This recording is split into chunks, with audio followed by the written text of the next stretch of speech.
ठीक है, आप सभी लोग को जय मसीह की। हम परमेश्वर का धन्यवाद देते हैं कि उसके महान अनुग्रह से ये समय मिला है कि हम आज की जो आराधना रविवार की है, हम परमेश्वर के वचन से कुछ बातें सीखें कि परमेश्वर आज के दिन हमें क्या सिखाना चाहता है। परमेश्वर को धन्यवाद देते हैं कि हमारे बीच में हमारी कलीसिया की जो एक एल्डर बहन है अंकिता बनर्जी, वो आज आप लोगों को परमेश्वर के वचन से बताएगी कि परमेश्वर इन दिनों बहन के जीवन से वो क्या बात कर रहा है और आज वो परमेश्वर के जो वचन है, जो परमेश्वर की बातें हैं, जो परमेश्वर के जो विचार हैं, वो आज पूरी कलीसिया के सामने शेयर करना चाहते हैं। तो अभी हम मौका देंगे अंकिता बनर्जी को। सबको जय मसीह की। आइए हम परमेश्वर के वचन पे चलते हैं। जो आज की टॉपिक है वो है कि जब आप चुप रहेंगे तो परमेश्वर आपके लिए बोल उठेगा। क्या टॉपिक है? जब आप चुप रहेंगे तो कौन बोल उठेगा हमारे लिए? परमेश्वर बोल उठेगा। ठीक है, मेरे साथ निकालिए उत्पत्ति की किताब, उसका 50 अध्याय, उसके 14 पद से लेके 21 पद तक। मैं इसको पढ़ देती हूँ। अपने पिता को मिट्टी देकर यीशु अपने भाइयों और उन सब समेत जो उसके पिता को मिट्टी देने के लिए उसके संग गए थे, मिस्र लौट आया। जब यीशु के भाइयों ने देखा कि हमारा पिता मर गया है, तब कहने लगा, कदाचित यीशु अब हमारे पीछे पड़े और जितनी बुराई हमने उससे की थी सबका पूरा पलटा हमसे ले। इसीलिए उन्होंने यीशु के पास यह कहला भेजा, तेरे पिता ने मरने से पहले हमें यह आज्ञा दी, तुम लोग यीशु से इस प्रकार कहना कि हम विनती करते हैं कि तू अपने भाइयों के अपराध और पाप को क्षमा कर। हमने तुझसे बुराई की थी, पर अब अपने पिता के परमेश्वर के दासों का अपराध क्षमा कर। उनकी ये बातें सुनकर यीशु रो पड़ा और उसके भाई आप भी जाकर उसके सामने गिर पड़े और कहा, देख हम तेरे साथ दास है। यीशु ने उससे कहा, मत डरो, क्या मैं परमेश्वर की जगह पर हूँ? यद्यपि तुम लोगों ने परमेश्वर के लिए बुराई का विचार किया था, परंतु परमेश्वर ने उसी बात में भलाई का विचार किया है, जिससे वो ऐसा करे जैसे आज के दिन प्रकट है कि बहुत से लोगों के प्राण बचे। इसीलिए मत डरो, मैं तुम्हारा और तुम्हारे बाल बच्चों का पालन पोषण करता रहूंगा। इस प्रकार उसने उसको समझा बुझाकर शांति दी। ठीक है, इसमें हम देखते हैं कि संसार में दो तरह के इंसान रहते हैं, दो तरह के लोग पाए जाते हैं। पहला वो जो परमेश्वर पर विश्वास करते हैं और दूसरा ये होता है कि जिस पर परमेश्वर क्या करता है? विश्वास करता है और भरोसा है परमेश्वर पर उसका। ठीक है, तो कितना ही मनोहर बात है कि परमेश्वर क्या करता है? भरोसा करता है। किस पर? मुझ पर, हम आप जैसे लोगों पर। लेकिन बात ये है कि क्या हम उसके भरोसे के काबिल हो सकते हैं? यीशु ने ये कह दिखलाया परमेश्वर का भरोसा। परमेश्वर किस पर भरोसा कर रहा था? यहाँ पे यीशु पर। किस पर कर रहा था? यीशु पर कर रहा था।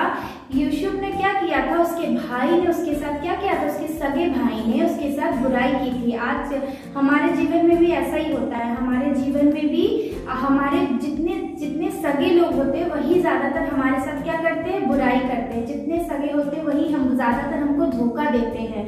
ठीक है, हम सोचते हैं कि ये हमारे साथ बहुत अच्छा करेगा, लेकिन वो क्या करता है? हमारे साथ धोखा करता है। जितना सगा होता है वही धोखा करता है। यीशु के साथ भी ऐसा ही हुआ था। यीशु के सगे जो भाई थे उन्होंने क्या किया था? उनको धोखा किया था, उसको गड्ढे में डाल दिया था, उसको बेच डाला था। लेकिन फिर भी क्या किया? यीशु ने उसके साथ क्या किया? अपने भाइयों के साथ वो बुराई के बदले क्या किया? भलाई किया। ठीक है, वो बुराई के बदले बुराई नहीं किया। आजकल हमारे जीवन में क्या होता है? हम सोचते हैं कि अगर कोई हमारे साथ धोखा किया या कोई हमारे साथ बुराई किया तो हम सोचते हैं कि उसने मेरे साथ बुराई किया तो हम भी उसके साथ क्या करेंगे? बुराई ही करेंगे। हम ये नहीं सोचते कि हमें परमेश्वर को पहला स्थान देना है। उस जगह पे हम भूल जाते कि परमेश्वर को पहला स्थान देना रहता है कि वो हमारे बुराई का पलटा ले, लेकिन नहीं, हम उस समय भूल के सबसे पहले अपने बुराई का पलटा अपने ही लेने चले जाते हैं उसके साथ कि उसने मेरे साथ ऐसा किया क्यों? वो कैसे कर सकता है बुराई मेरे साथ? अगर उसने किया तो मैं भी करूंगा उसके साथ, या मैं भी करूंगी उसके साथ। ठीक है, तो हम परमेश्वर को उस जगह पे आगे ना रख के हम अपने आप को आगे रखने लगते हैं। और परमेश्वर का वचन क्या कहता है? तुम जो बोगे वही काटोगे। तो हम क्या, अगर हम बुराई बोएंगे तो हम क्या काटेंगे? बुराई ही काटेंगे। लेकिन अगर हम बुराई के बदले भलाई बोएंगे तो हम क्या काटेंगे? हम भी भलाई ही काटेंगे। यीशु क्या किया था? यीशु चाहता तो जब वो प्रधानमंत्री नियुक्त हो गया था, जब वो प्रधानमंत्री बन गया था, तो वो चाहता तो उस अकाल के समय अपने भाई को क्या करता? अपने भाइयों के परिवारों को छोड़ देता, त्याग देता, अकाल में उसके संग नहीं रहता और ना ही अकाल में उसकी मदद सहायता करता। लेकिन यीशु क्या किया था? यीशु किया था कि उसने अपने भाइयों को क्या किया था? उसने अपने भाइयों के साथ अच्छाई की। उसके भाई तो उसके साथ बुराई किए थे, लेकिन यीशु ने क्या किया? उसके भाइयों के साथ अच्छाई की। क्यों किया? क्योंकि यीशु ने खुद को नहीं आगे किया, खुद को पहला स्थान नहीं किया। यीशु ने किसको? परमेश्वर को पहला स्थान दिया। और यीशु ने क्या किया? यीशु ने ये किया कि यीशु ने परमेश्वर को मौका दिया कि यीशु ये सोचा कि मैं अपने बुराई के बदले में बुराई का पलटा नहीं लूंगा, मैं किसी का पलटा नहीं लूंगा। मेरा पलटा कौन लेगा? मेरा पलटा मेरा ईश्वर, मेरा परमेश्वर लेगा, क्योंकि पलटा लेने वाला कौन है? परमेश्वर है। जब वो आपके साथ अच्छाई करेगा, जब वो आपके बारे में सोचेगा कि आपको ऊंचाई में उठाना है, तो चाहे संसार का कोई भी व्यक्ति अगर वो सोचे आपके साथ बुराई करे, अगर नीचे करना चाहे आपको या नीचा दिखाना चाहे, कुछ भी नहीं हो सकता। लेकिन जब परमेश्वर आपके साथ हो, ये हमारे जीवन में काम तभी करेगा जब हम यीशु की तरह रहेंगे, जब हम यीशु की तरह सबसे पहले परमेश्वर को अपना स्थान बनाएंगे, जब हम यीशु की तरह परमेश्वर को अपने बुराई के बदले में लड़ने के लिए परमेश्वर को खड़ा करेंगे, ना ही हम खड़े होंगे उस जगह पे। हमारा पलटा कौन लेगा? परमेश्वर लेगा। हमें अपने पलटे की चिंता नहीं करनी है, चाहे कोई भी हमारे साथ बुराई करे। लेकिन आजकल हम क्या करते हैं? हम बुराई करते हैं और सोचते पहले उसका पलटा हम लेंगे। उसने बुराई किया तो हम भी उसके साथ बुराई करेंगे। हम परमेश्वर को उस जगह पे काम करने ही नहीं देते। जब हम चुप रहेंगे तब तो हमारी तरफ से परमेश्वर लड़ेगा, लेकिन जब हम ही लड़ने लगेंगे तो परमेश्वर क्या करेगा? वो चुप रहेगा, वो कुछ नहीं बोलेगा, वो कुछ भी नहीं बोलेगा। तो इस जगह पे हमें क्या करना है? हमें यीशु की तरह शांत रहना है, नम्र रहना है, चुप रहना है और परमेश्वर को मौका देना है कि वो हमारे बुराई के बदले में अब उसका पलटा ले। जब वो पलटा लेगा, जब उसकी छड़ी लगेगी तो वो ज़्यादा मजबूत होती है, जब उसकी लाठी चलेगी तो वो ज़्यादा मजबूत होती है। हमारी लाठी और हमारा पलटा लेना तो 2 दिन का होगा, सांसारिक पलटा वो तो 2 दिन में समाप्त हो जाएगा, लेकिन जब उसकी लाठी लगेगी तो वो जीवन भर के लिए रहती है। तो हमें ये सोचना होगा कि हमारे ऊपर किसका हक है, हमारे ऊपर किसका अधिकार है? परमेश्वर का अधिकार है। तो हमें अपने जीवन का भी अधिकार किसको देना है? परमेश्वर को ही देना है। और हमें अपना पलटा बुराई के बदले क्या करना है? बुराई के बदले भलाई का करना है, ना कि बुराई के बदले बुराई का करना है। क्योंकि जब हम जो इस संसार में बोएंगे वही हम काटेंगे। अगर हम बुराई के बदले बुराई बोएंगे तो हम भी बुराई ही काटेंगे, और अगर हम बुराई के बदले भलाई बोएंगे तो हम क्या काटेंगे? हम भी भलाई ही को काटेंगे। तो हमें इस वचन से यही शिक्षा मिलती है कि हमें क्या करना है? हमें बुराई के बदले बुराई नहीं बोनी है, हमें बुराई के बदले क्या बोना है? भलाई बोना है। हमें उस वचन को, ये जो बाइबल में जो वचन है, उस वचन को हमेशा याद रखना है कि हम जो बोएंगे उसी को काटेंगे। तो हमें बुराई के बदले बुराई नहीं बोनी, हमें बुराई के बदले भलाई बोनी है। और हमें किसको अपने जीवन में सबसे पहला स्थान देना है? हमें किसको आगे बढ़ाना है कि हमारे बुराई का पलटा कौन ले? वो परमेश्वर को देना है कि हमारे बुराई का पलटा कौन ले? परमेश्वर ले। क्योंकि हमारा आज का टॉपिक क्या था? ये था कि अगर हम चुप रहेंगे तो हमारी ओर से कौन बोलेगा? परमेश्वर बोलेगा। तो यहाँ पे अच्छा बात है कि हम अपनी लाठी को, हम अपनी आवाज़ को चुप रखें। और किसकी लाठी और किसकी आवाज़ को जगह दें? हम परमेश्वर की लाठी और परमेश्वर की आवाज़ को स्थान दें अपने जीवन में, कि अगर हमारे साथ कोई बुराई करे तो हम उसका पलटा नहीं लें। हमारा पलटा लेने वाला हमारा ईश्वर, हमारा यीशु मसीह, हमारा परमेश्वर है, वो पलटा देगा और हमें उसका इंतज़ार करते रहना चाहिए। ईश्वर आप लोग को आशीष दे इस वचन के द्वारा, ताकि हम भी क्या करें? यीशु की तरह बुराई का पलटा अपने न ले, हम बुराई का पलटा हमारे परमेश्वर को लेने दें और बुराई के बदले हम भलाई करें। आइए हम दुआ करते हैं।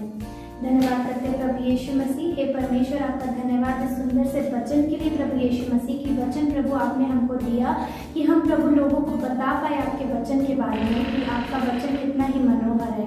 हाँ यीशु मसीह, सच में परमेश्वर होने देना, जैसे आपने हम सबको सिखाया है कि हम बुराई के बदले बुराई नहीं, वरन बुराई के बदले भलाई ही करने वाले हो सके। तो परमेश्वर होने देना ये हमारे जीवन में प्रभु बसने वाला हो सके। सके। अगर कोई हमारे साथ बुराई करे तो हम उसके साथ बुराई नहीं करें, भलाई करने वाले हो सके प्रभु।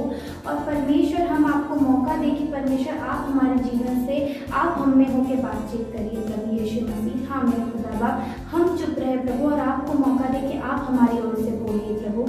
सहायता करिए, मदद करिए। इस छोटी से आराधना प्रार्थना को आपके हाथ में देते हुए धन्यवाद के साथ प्रार्थना रखिए, सुने और बड़ी दया से ग्रहण करें। आमीन। ठीक है, परमेश्वर का हम धन्यवाद देते हैं कि अच्छे वचन के लिए, कि परमेश्वर ने ये मौका दिया इस बहन अंकिता बनर्जी के द्वारा कि जो वचन हम लोगों ने सुना, और वाकई में कि ये जो बहन ने बताया कि अगर हम चुप रहे तो परमेश्वर बोलेगा। और हमें वो बात याद आती है यीशु मसीह की, जब यीशु मसीह विजय उत्सव में जब यरूशलेम में पहुंचते हैं तो वहां पर बहुत सारे लोग विरोध करते हैं कि अपने चेलों को मना करके चुप हो जाए, शोर न मचाए। तो यीशु मसीह कहते हैं कि अगर ये चुप रहेंगे तो ये पत्थर चिल्ला उठेंगे। तो सच बात है भाई बहनों कि अगर हम अपने जीवन में चुप रहे तो अवश्य है कि परमेश्वर हमारी ओर से लड़ेगा। जिस तरीके से परमेश्वर इस्राएलियों की तरफ से मिस्रियों से लड़ा, अमालेकियों से लड़ा, फिलिस्तीनियों से लड़ा, तो ये भाई बहनों आप विश्वास कीजिए, आप परमेश्वर को अपने जीवन में मौका दीजिए, अपने जीवन में मौका दीजिए, पहला स्थान दीजिए। फिर आप देखिए कि परमेश्वर आपके लिए क्या करेगा। आप चुप रहेंगे तो अवश्य है कि परमेश्वर बोलेगा। तो परमेश्वर को हम धन्यवाद देते हैं कि एक अच्छा समय हम लोग के लिए रहा, कि हम लोगों ने आज के वचन से सीखा कि किस प्रकार से परमेश्वर ने यूसुफ को इस्तेमाल किया। यूसुफ को उसने एक गुलाम से उसने प्रधानमंत्री बना दिया, और किस तरीके से यूसुफ के भाइयों ने उसके साथ धोखेबाजी की, उसे इस्माइलियों के हाथ बेचा, उसे गड्ढे में डाला, और परीक्षाओं में यूसुफ पड़ा। लेकिन परमेश्वर ने क्या किया कि यूसुफ के द्वारा मिस्र देश पर आशीष दी। तो हम भी एक दूसरे के लिए आशीष का कारण बने। परमेश्वर आपको आशीष दे। धन्यवाद। अगली वीडियो में हम लोग फिर से मिलेंगे। जय श्री